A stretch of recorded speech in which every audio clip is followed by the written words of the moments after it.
हा फक्त दगडांचा ढिगारा नाही, तब्बल 2300 वर्षांपूर्वीच्या भारताचा जिवंत इतिहास आहे. मध्य प्रदेशातील सांचीचा स्तूप सम्राट अशोकाने इसवी सन पूर्व 3ऱ्या शतकात बांधला. हा भारतातील सर्वात प्राचीन आणि उत्तम प्रकारे जतन झालेल्या बौद्ध स्तूपांपैकी एक आहे.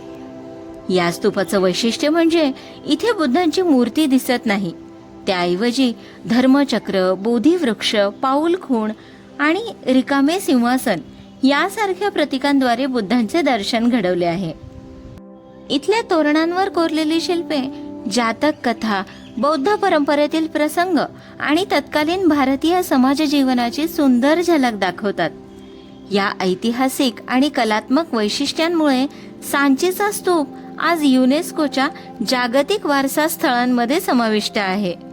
ही माहिती तुम्हाला कशी वाटली मला कमेंट करून नक्की सांगा. व्हिडिओ आवडला असेल तर लाईक करा आणि आपल्या चॅनलला सबस्क्राईब करा.